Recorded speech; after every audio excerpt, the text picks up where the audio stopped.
Sharing concept books in the classroom can help build an inclusive community by positively acknowledging individual differences and create the impetus for open dialogue and awareness. A Button in Her Ear by Ada B. Litchfield is a book about Angela Perkins and how wearing a hearing aid changed how she perceived her world. Angela Perkins didn't always have a button in her ear. If her friend Buzzie hadn't started muttering all the time, no one would have realized Angela was having trouble hearing. Angela's parents talked it over and took her to the doctor. Her hearing was tested and she was given a hearing aid to help her hear better. You can pretend this is a magic button, Angela. With it in your ear, you can usually hear what people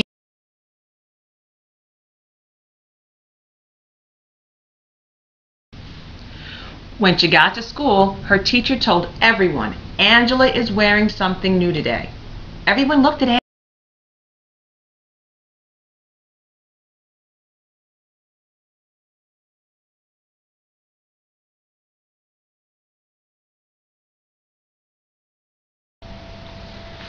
Now Angela can hear everything, but here's the special part.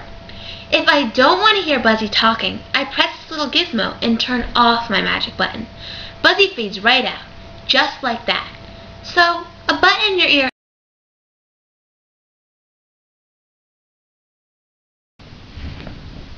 Book characters can make excellent role models for young children with and without impairments and contribute to the formulation of awareness, positive attitudes, and empathy towards disabilities.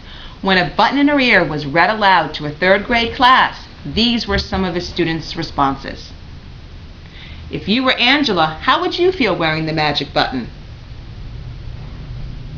I would be happy if it helped me hear better.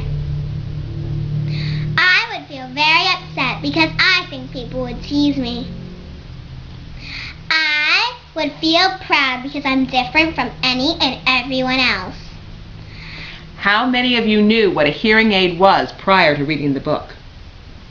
13 out of 28 students knew what a hearing aid was before reading the story. How would you treat your friend if they had a hearing aid? I would make sure that she or he was never teased.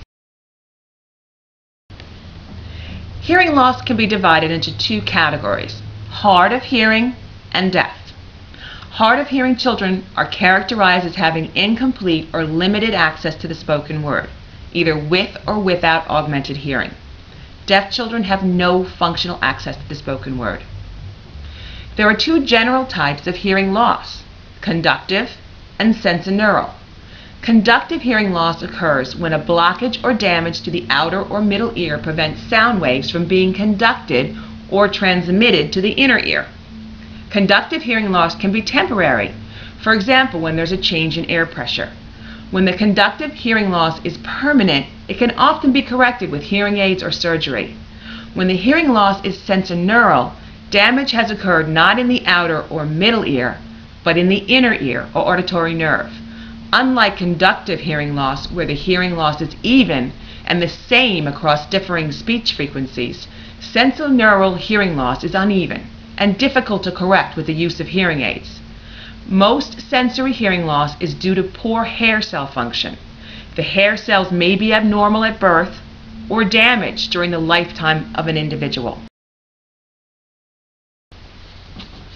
The student's IEP should be used to prioritize adjustments and accommodations.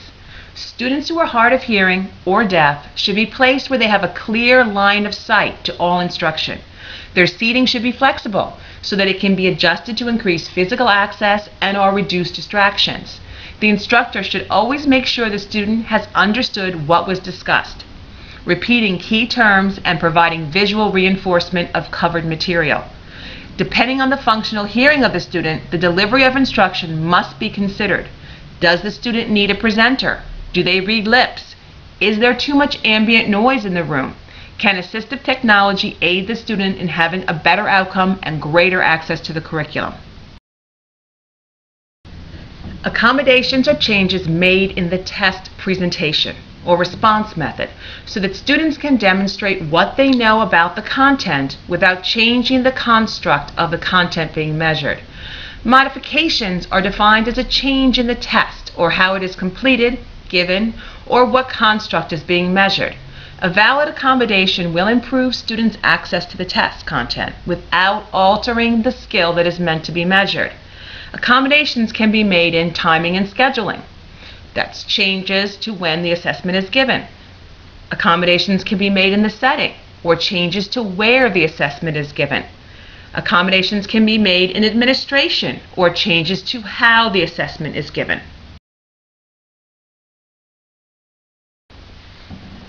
This graph, done by the National Survey of Accommodations and Alternative Assessments for students who are deaf or hard of hearing, shows that extended time, the use of an interpreter, and a separate room are the most frequently used accommodations for standardized assessments in reading and math for students who are deaf or hard of hearing. The most prevalent form of alternative assessments used for assessing mastery of content standards, as required by No Child Left Behind, for students who are deaf or hard of hearing, includes out-of-level testing. This is where a student who is in one grade is assessed using a test designed for a student in a lower grade, work samples, and curriculum-based assessments. Open communication with the family is essential in providing necessary support and information. Understanding the cause and onset of the hearing loss, as well as the amount of residual hearing the student possesses, is imperative to providing both the services and accommodations necessary for the student to better access the general curriculum. Helping students with hearing loss learn in the least restrictive environment requires understanding what form of communication they've been exposed to in their past, as well as which one best facilitates their individual learning needs: oral, sign language, or a combination of both. Determining the accommodations, modifications, and services for students with hearing loss involves more than just an understanding of their functional deficits. It involves understanding the cultural aspects that set them apart. Using a variety of modes of communication helps individual students develop both their expressive and receptive use of language. For many, to be deaf is not a disability. It's just another way of being. There's nothing that needs fixing, and hearing impaired is not a suitable synonym. Sound and speech aren't the goal. Communication is.